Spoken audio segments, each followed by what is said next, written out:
what, Sunday, I can't see my calendar, 22nd maybe? 23rd of July. And I just want to talk about services, not for any kind of sympathy or any kind of reason other than just noticing things and remembering when my girlfriend was sick. And now, in the sense of like, because there's been a few national health strikes, we've had postal strikes, the railways are still on strikes. We've actually come to a conclusion in our strikes, but the National Health Service has been struggling, obviously, because of the drama and everything needing catching up. Now, the only consolation I can see about having cancer, if you like, right now in these times is the fact there's an urgency attached to every correspondence that's communicated. Because when Laura had cancer, everything had written at the bottom of it, delivered with sense of urgency to do with something or other, preventing delays, and it was on every bit of paper, and it's even printed on the front letters. And you know, she had a card that if she went into A&E after chemo, she didn't get put in a corner to die. Right, there was a level of urgency because A&E, and I didn't realise how pompous A&E was until recently. Now, back in February time, my mother, she got bit and had a little bit of a reaction to it. She's got sensitive skin, and then she, what did she do next? I think there was, she had something here that the doctor said it was fungi or a fungi infection, and she said it's not. She thought it was something to do with dodgy skin, because she had a couple of non-malignant sort of like things from some damage back in the day. And anyway, she put this stuff on this fungi thing back in February, I think it was, and all of a sudden come out in hives. I mean, near enough all over her body, and it was quite bad, right? So she went to see the doctor, and it took, because she had to go down the walk-in centre a few times, and after a couple of appointments, they said, oh, it's hives, it's a reaction from this cream, we'll put you on some steroids. So my mum reluctantly took some steroids, went on holiday, on a cruise actually, sunbathed, done all those things, and it all went down, and the sun done her some good, all the rash disappeared and all these other things. And then she came back from Spain, I think, because she went on a cruise, came back, then went to Spain, then came back, and when she was on holiday, she doesn't usually use any other suntan lotion other than ibuprofen or whatever it is.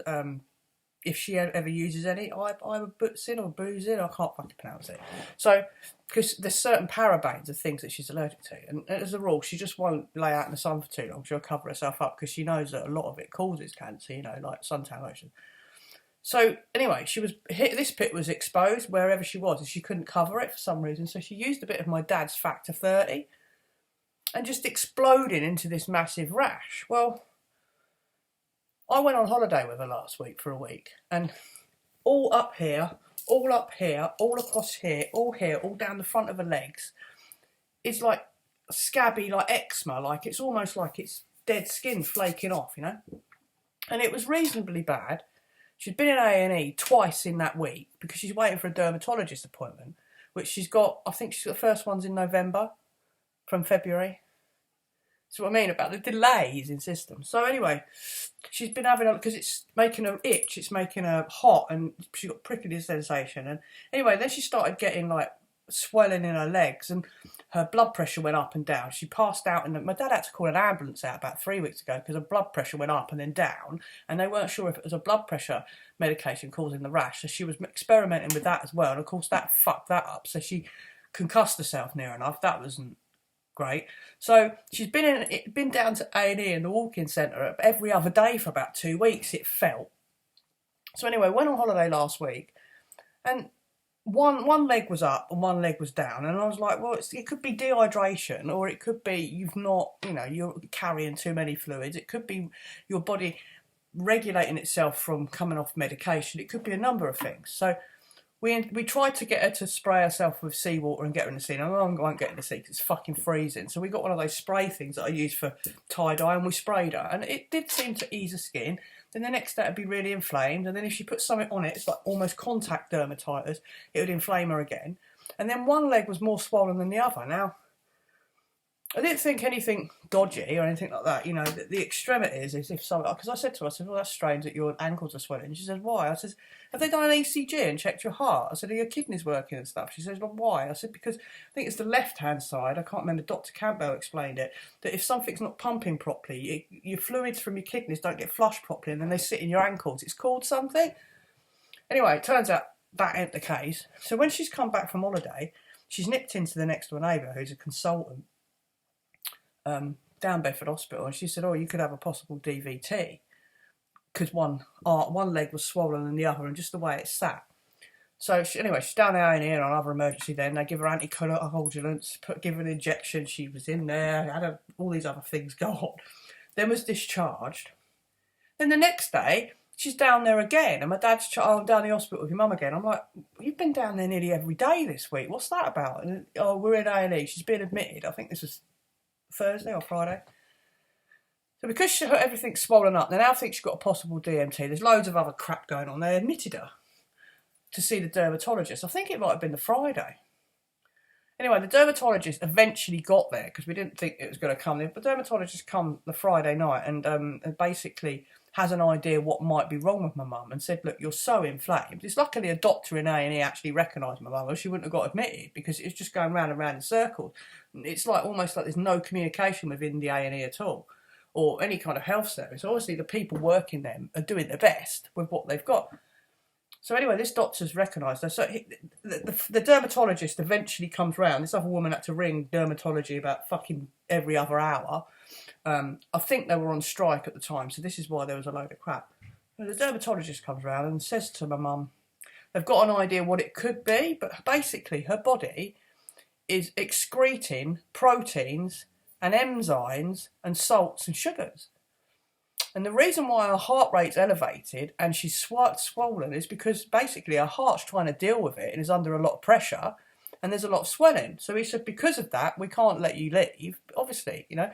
So we've got to keep you here. I think she's on antibiotics or something else. I think she's had an intravenous drip or something else. And she was given steroids yesterday for asthma. She's like, I don't even have asthma. It's just sort of, what the fuck's going on?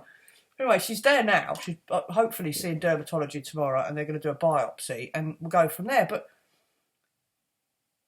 my mum's 74 years old, a very fit lady, always out doing things, and it's bothering her because it makes her feel she doesn't like what she looks like. She's not putting her rollers in and like trying to do her makeup and colour coordinate her clothes so she feels better about herself. I can see it's depressing her a bit, and it's like, fuck me. You know, the only reason why there's a 7 or 8 month delay with all this and people are being left in the thingy is because of the backlash of COVID.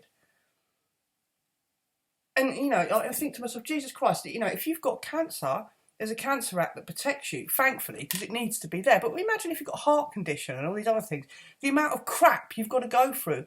I think there was another lady on the ward that had water on the heart and fluid on the heart and fluid on the lungs. And they had to bang on at the doctor to get her admitted and get her x-rayed. And it's like, what's going on? You know, one of my friends said they had to wait 70 weeks. I know someone's had to wait 70 weeks for a doctor's appointment in the hospital. It's like, Jesus Christ, you know, what I don't understand is if the health service is like this, and the dentist surgery is like this, and the postal service is like this, because so many people are coming in saying how the fucking postal service has gone down to shit, right, since the last year. And the trains are not running properly, and you're going to have a QR code to scan it, to get a bloody ticket out of a machine. Soon, you know, there's a shop in London, Aldi shop, that it was like my last video about, you had to scan a QR code to just do fucking shopping. So not only are we enslaving ourselves because of our own security and convenience, we're also giving up services that are really required. Right, I'd hate to be super sick right now, other than, and you know, obviously I don't wish I wouldn't want any disease, but like, the only consolation about having cancer right now is the fact it's got a level of urgency attached to it and a parliamentary act attached to it, that they have to act. It's almost like, oh, we better deal with that because we could have a lawsuit. It's not so much, obviously, on the operational level, I mean higher up. So it's just, you know, don't get me wrong. If you walked into A&E and fucking collapsed on the floor, they're not going to leave you there. We're not at that state yet. But what the fuck, man? It's just, I just, no, I just see it everywhere. It just made me think today. Obviously, seeing my mum a bit distressed. It's because Laura said to me, she goes, you don't seem too stressed about it. I'm not stressed about it because it's not like life threatening in the sense that she's going to die tomorrow or anything, you know. But I'm pissed off that my mum's in pain and that she feels depressed and a bit sort of about herself, because I would be. I'd hate it. I had a creatine rash. I was using creatine for the gym. And all of a sudden I was getting this rash at the back. And one of my friends at the time, she said, don't do drugs. Funny. So anyway, I stopped the creatine. I wasn't sure if it's washing powder, but it really was getting on. It was all up my arms. It was wherever I sweated. And it turned out I've got high concentrations of creatine and oil in my skin, so I don't need to take it. And that was causing me a rash. So, you know, the thing that's thing me about it is like, they don't know why. They've done blood tests, they've done loads of different things, and there's no one other than dermatology could find out what's wrong. And it's just like, wow, are we really this fucked up now? That anyone else experiencing fuckery within our services, you know, it'd be interesting to hear other people's experiences of fuckery, you know. I felt insecure enough when Laura was sick, because when Laura first got diagnosed, she went in for a mammogram, and I knew there was something there. And the nurse who done the mammogram kind of panicked, and the other nurse, they'd done a biopsy at the same time. They near enough told Laura, you've got cancer, it's life threatening, you might die. It was almost said like that, because they panicked. They were like, oh my God, yeah, we need to get you in urgently. And Laura's like, what? She goes, it was almost, I was given a death sentence at a fucking mammogram. And I'm like, how are you giving, you know, this shouldn't even be happening. It's because the lump in Laura's breast was like kind of this big, literally this big. And they panicked, because anything over this big, anything that big, a conker, right? That's grade 3 cancer, right? So they were like, oh, it's terminal, you know, we better get you in because you ain't going to last long. Luckily, that weren't the case, and half of her lymph nodes burnt. So there was this 2-week window where Laura thought she didn't have long to live, and the rest of us didn't know if she did. And then when we did eventually get a surgeon's appointment, the first surgeon was like, really like, oh yeah, well, we just need to remove your breast. And it was like, it was really like kind of, you know, oh, what, so you want another one put back on? Laura said, have you seen how big they are? What do you want? Do you think I want one missing? Either take them both or even them out. And he's like, oh, okay, we'll have to see another surgeon then. And was palmed off to someone else. And then it was like, everything was so chaotic. I'd never, ever felt so insecure in my life. I was like, fucking hell, these people are going to do fucking major surgery on Laura, and I don't feel safe. How the fuck does she feel? So, you know, and that was in 2015. So fuck knows what it feels like now. It must be the most insecure feeling. One of my other friends, he's got cancer right now, and he was terminal. Luckily, he's not. He's been downgraded. He was given a few weeks, months, if that. And now it's been like 6 months, a year at least. He's just had another procedure. But he's getting the treatment he requires, which is a good thing. But surely there must be some kind of flag system where they treat people. I don't know. Just Jesus Christ! I didn't realise how on the knees. I knew the health service was on its knees, but fuck me. Every service is on its knees, but yet